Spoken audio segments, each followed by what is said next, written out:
Hello, everybody. My name is Ray. Welcome to the Evangelical Dark Web. Today, we're going to be discussing the J.D.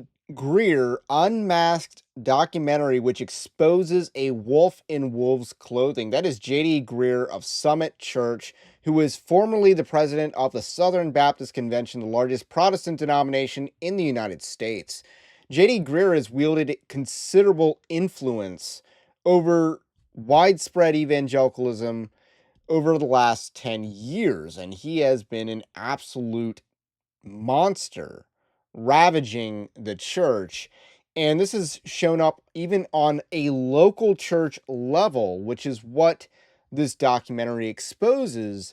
Is he attempted a hostile takeover of Faith Baptist Church in North Carolina, and the underhanded tactics, how he helped coordinate the destruction of a church, and how ultimately the members of that church saved the church from its bad leadership. And the front man for that is a man named Jason Little.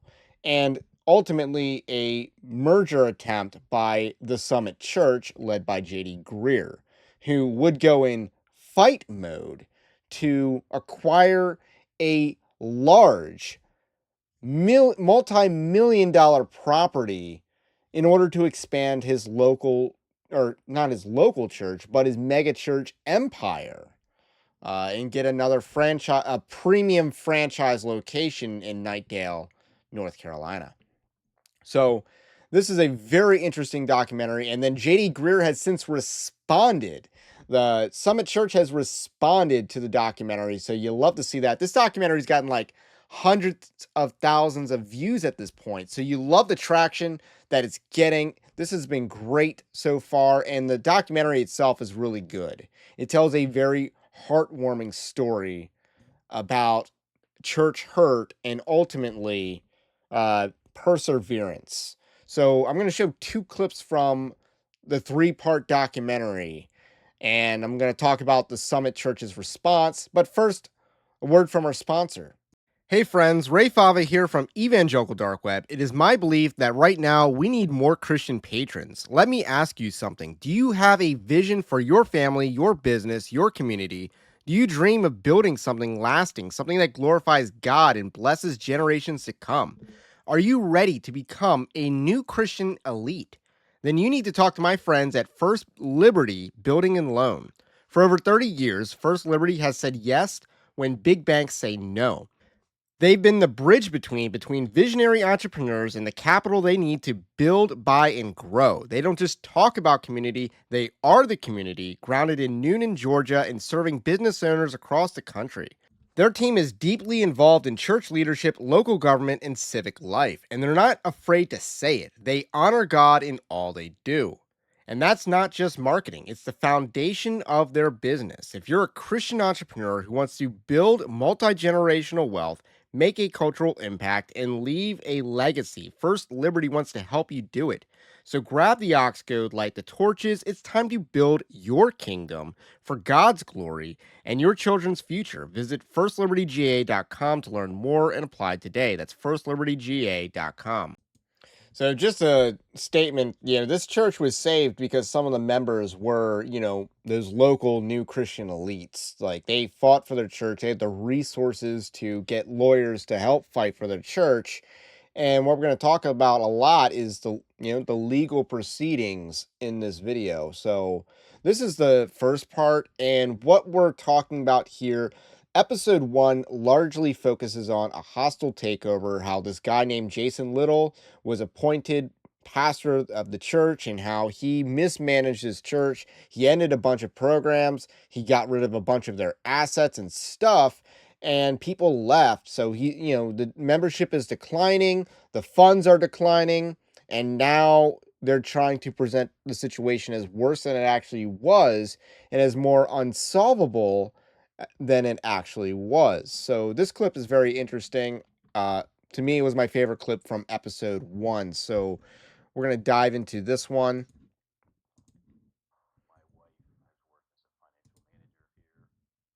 Numbers are wrong. Yes, we never made our projected budgets, but we never spent over our budget. The numbers I just gave you, our savings account will not last beyond 6 months. So when it came time for my opportunity to ask questions, I challenged it. I also asked, well, do we have a revenue or an expense problem? An expense issue or a revenue issue? It's both. But I point you going back to history through 2016 where the same conditions existed. The truth of it is, as you can see from the 2016 through current numbers that I've shown you, we've not been in a healthy position for years. It hit me then. This is an op that they're pulling. And Bill's like, yeah, they planned this all along. So why don't we talk about that?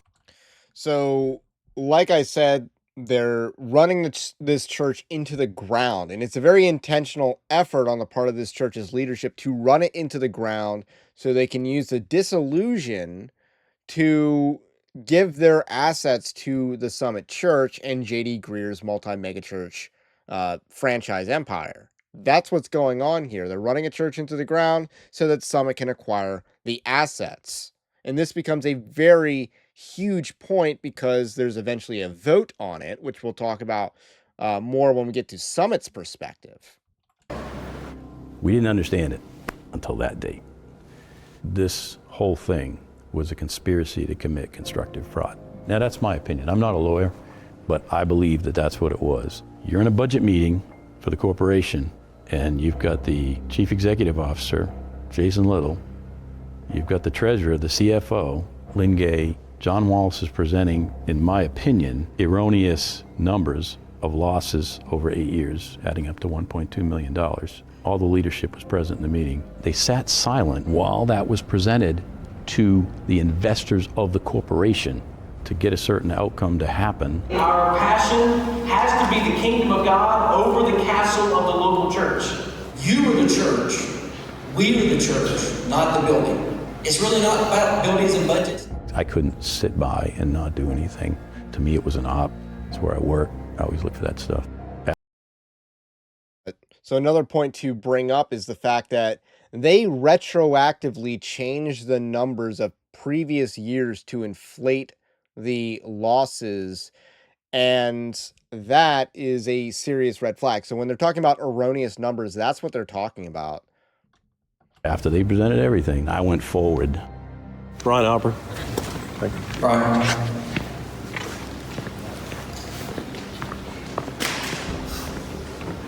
This part's a banger.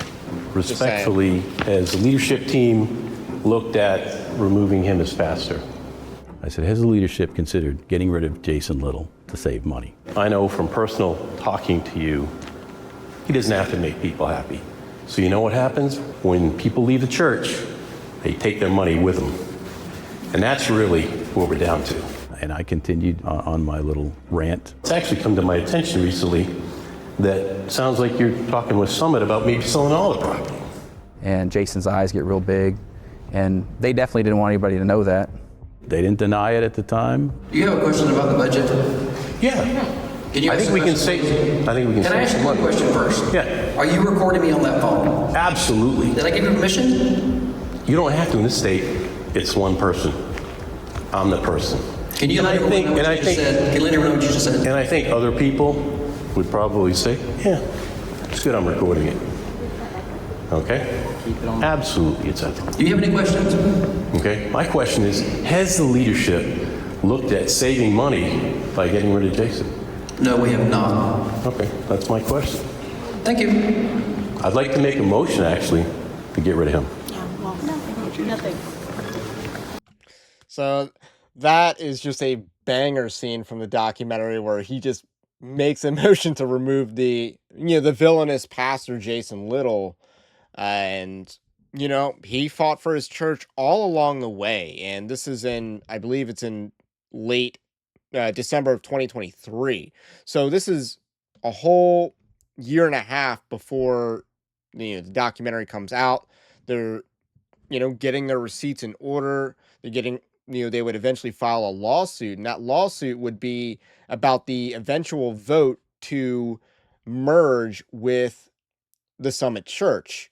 Now, this vote was very shady, and that's what the second part of the documentary series talks about, how shady this vote was. They've removed members. They had active members who were really not eligible to vote. So they had some people on the rolls that should not have been on the rolls, and they had people off the rolls that had no business being off the rolls because they were genuinely active members of the church. They went to the services, and they were never contacted about potential inactivity, and that was a deliberate decision. So this would win them a temporary restraining order on the vote that took place. And the vote that took place, what's interesting is there's a dispute about the interpretation of that vote. The Summit Church and the leadership here, they view the vote as, hey, we voted to merge and we got majority approval on this. However, this was a vote to dissolve the FBC, Faith Baptist Church, as an entity. And that required a higher threshold that was not met. They got about 63% of the vote when they needed 66. They needed 2/3. So that's kind of the in-between for what we're about to get to. So when they're unable to get the vote that they want, because the vote hasn't counted because they cooked the membership rolls, they basically shutter the operations of the church, so where the members have to do a church in exile. Like, they were operating the church on the church property, but not inside the church building because they weren't allowed to. So they basically operated they ran the church in exile of the church leadership. And while they fought this battle in court, again, very intricate story here, and they're winning in court all this time. They got a preliminary injunction, which was a good indicator that they were going to win this case. And so they bust out Plan B, which is to declare bankruptcy. They didn't say they were going bankrupt. They just declared it, even though they never took any mitigating steps on the way to bankruptcy. So then they have to go to bankruptcy court, and they're fighting the bankruptcy as well. And that's where this story picks up, because the depositions start flying, and the members, or the leadership of this church, is getting deposed. And now there's a fight to depose the Summit Church and get J.D. Greear on the stand, or under oath, and get him to testify about his involvement in this. Really, it's a scandal. So this is the second clip that I want to share. Church from part 3. Facilitated, we maintain, a path into this courtroom, a path into this public courtroom. For Summit to now maintain that Pastor J.D. Greear, the former president of the Southern Baptist Convention, that he will be unduly embarrassed by having the items that we filed with the court disclosed to the public, or his deposition transcript made available, not only implicates First Amendment concerns, it's a risk that Summit assumed when it, as we've shown, steered this into your court after Pastor Greear was not satisfied with the outcome of the state court litigation. And his church injected $170,000 of capital into Faith Baptist Church on May 10th. Those gifts have gone into this proceeding, primarily, unfortunately. I mean, hey, So another thing to point out is that $170,000 was given from Summit Church to Faith Baptist Church, mostly to fight these lawsuits. So that is something that's critical to point out, and Summit does not dispute it. They dispute the purpose of it, but they don't dispute the material dollar amount was given to this church. And again, the answer is why? Because they were trying to get the assets, which they appraised at like $25 million in the documentary. $25 million asset. We completely deny everything that respected counsel just argued. The judge ruled against Summit. I'm going to shine all the light I can on this case, and so I'm not going to enter a protective order. Summit has been involved since day one. They're in the middle of it. They've got the tar baby, so they're in it. And so there's nothing I'm going to do to limit that whatsoever. I'm going to wish you good luck on your depositions. If they don't occur next week, then I'm going to be needing some real good answers as why parties shouldn't be sanctioned for that. Thursday at 10 a.m., J.D. Greear was scheduled to be deposed. Bill spoke up and he said, you know what? They either agree to our last offer within 24 hours or J.D. Greear is going to get deposed at 10 a.m. tomorrow morning. And so what questions do you have?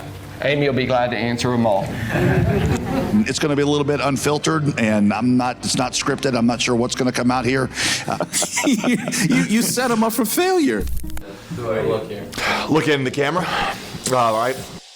That's when they said, okay, we're done. Because J.D. Greear didn't want to get deposed. They decided, we don't want to do this anymore. They walked away before JD had to get on the camera. Before that big player had to get exposed in front of a camera, they wanted to wash their hands of it. I don't know if J.D. Greear called them or told them, hey, it's over. I'm not going to sit for a deposition. We're all done. Give them the church back. Who knows what we would have found out? Yeah. But ultimately, at that point, we had our church back. I came over here last. So that is very fascinating that in this story, Summit was calling the shots.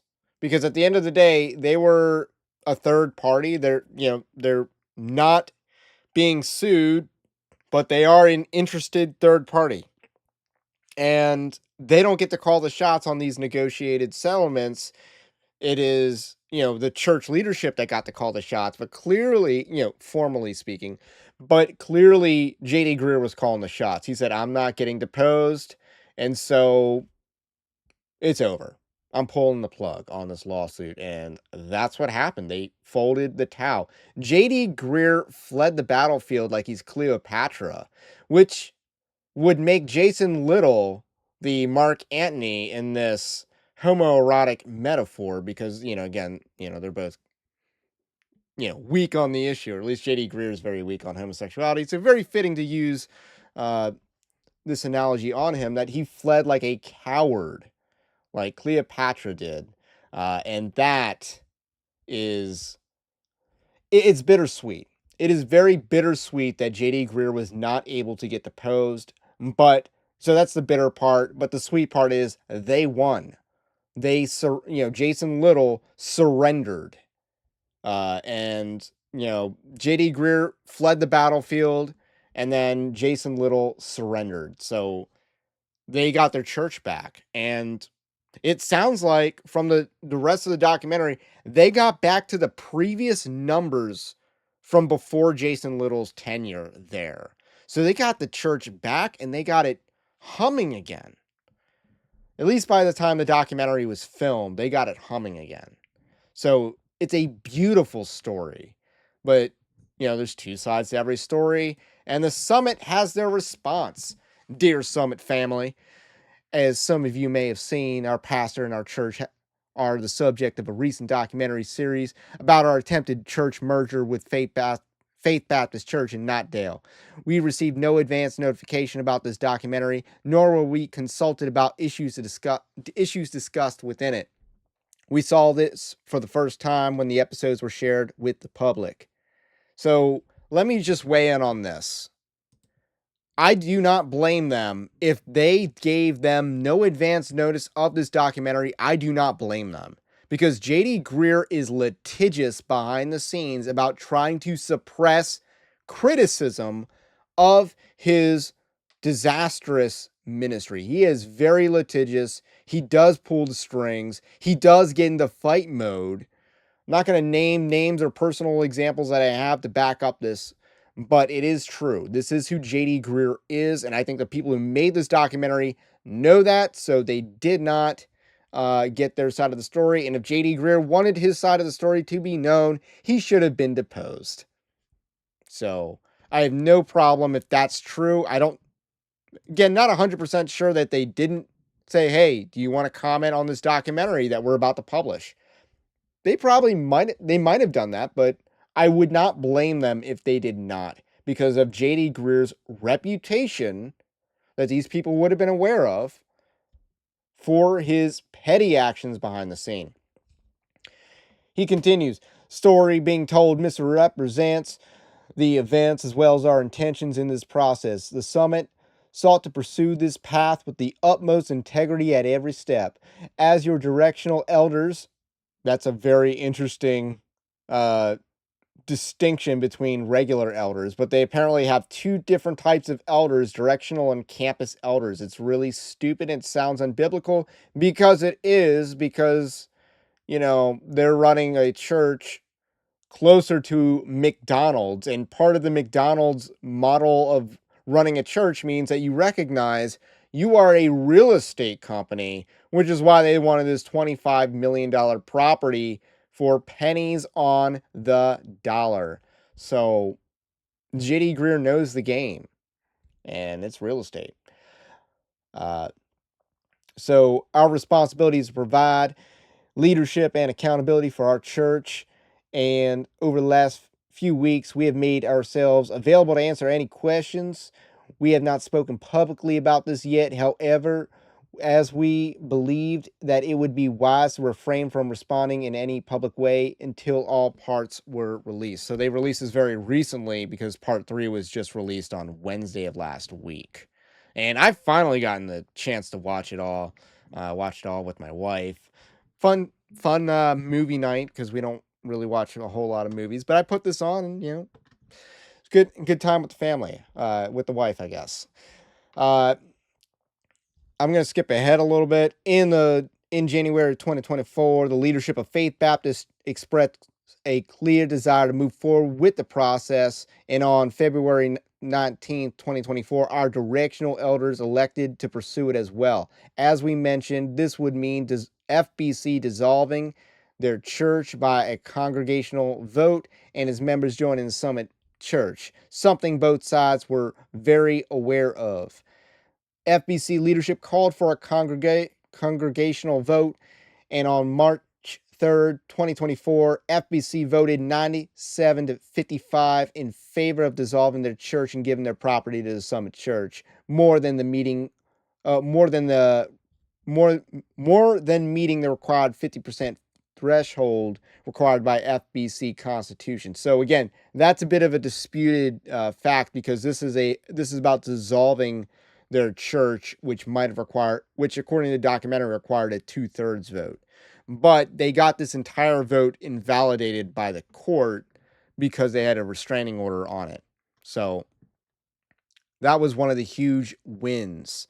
The FBC bylaws provided clear guidelines on who should be considered an active member, and FBC leaders worked with their church's legal counsel to ensure those guidelines were met prior to the member vote. However, some individuals in the church filed legal action in state court to try to stop FBC from proceeding with the vote. Now let's comment on the use of suing in church disputes. This is valid in this case because the church leadership, Jason Little, already brought the state involved by threatening people with arrest if they showed up to the meeting attempting to vote and were deemed inactive members. So he already brought the state to enforce anti-trespassing laws against dissident members. So he brought the state in. They just continued using the state and fought for their church and won, because evidently they were dealing with wolves in sheep's clothing. And that's, again, it's not pretty, but it had to be done. On May 2nd, so here we go. It is important to note that this lawsuit was brought against Faith Baptist Church by some of its members and other interested parties, not against the Summit Church, because the Summit Church was not a party to the legal proceedings. FBC leadership was unanimous in their belief that they had acted in strict accordance with their bylaws and the state guidelines of NC. A state court judge issued a preliminary injunction, however, which temporarily halted the dissolution proceedings until the lawsuit was resolved. During this time, FBC was quickly running out of money and requested assistance from Summit to help them with their financial obligations. On May 2nd, 2024, we approved a grant of $170,000 to help FBC pay accrued and anticipated operating costs, salaries, and severance. So again, FBC funded the lawsuit, and the Summit Church reiterated our willingness to purchase the property if given the opportunity, as well as to satisfy the financial claims that were part of FBC's bankruptcy proceeding. So again, they're trying to get these assets for $170,000 and maybe a little bit more after that, but still, that is cheap. As part of the bankruptcy proceedings, the group that filed the state lawsuit requested from the Summit Church documents between our church and FBC leadership. We voluntarily produced these documents with the agreement that these documents would not be disclosed on the internet because we had concerns about the statements being lifted out of context and misrepresented in the public. This motion failed, by the way. And then it continues to say, basically, they're arguing that as we proceeded with these requests, we grew concerned that these actions were no longer solely about disrupting the legitimacy of the vote, but potentially part of a larger smear campaign against our church and our pastors. So they're saying, hey, this is not really about the vote. It's not really about the church. And yes, it is about the church. And J.D. Greear is the big bad villain of this story, not Jason Little. So this is where they quit. During this process, it became clear to our directional elders, staff leadership, and FBC leaders that these legal procedures could continue for years. Even though we had nothing to hide and it was clear that dissolving and uniting with the Summit Church was a desire of the majority of FBC members as expressed by a congregational vote, we determined that continuing with the extensive legal battles was not a wise use of our time and money. The point for us had never been acquiring property, but reaching the people in Knightdale. By this point, the property had become a distraction to that mission. We were also mindful of the Apostle Paul's admonition that sometimes it is better to suffer wrong than to put on a spectacle for the world. We had not entered Knightdale looking for property. When Faith Baptist Church approached us with the idea of joining with us, we had been eager to consider it, but now the property was an obstacle to the mission of reaching people. So they're trying to pious signal, but at the end of the day, they're claiming that this is not about the property. And then they go on to say that many of the FBC members have become part of our Summit family and they worship and serve at our Knightdale campus. We are grateful that they are part of our family and movement. So, it's not about acquiring the church property. It's about acquiring the church people, which honestly is not that much better that they're trying to poach a church's members like that. It's not like they don't have more members of their own. I don't know exactly how large they are, but this is embarrassing by J.D. Greear. He lost. He's responded, and his response has been weighed, measured, and found wanting. Because at the end of the day, the facts are on the side of this church that fought to save their congregation. It's a beautiful story. And the receipts are there. J.D. Greear wanted this property. He couldn't get it. He was like Ahab, maybe he was the Jezebel in the story, and Jason Little was the Ahab. If we want to continue making sycophantic analogies here. And the good news is, Jason Little's no longer preaching at a church. So that's good, but J.D. Greer's still on the run. He's fled the battlefield, but we gotta mark him with this, that his hostile takeover attempt at a church failed, and we gotta mark him with that and keep pounding his reputation with that. Mark and avoid J.D. Greear. He is a false teacher, and that's all I got to say about that for now. My name is Ray, the Evangelical Dark Web. If you like this kind of content, do also subscribe to the channel as a podcast if you are new. We have a free Patreon-like system that you can support us, and we also have a free newsletter. But until then, stay based, Christ is King, and we will catch you on the next one.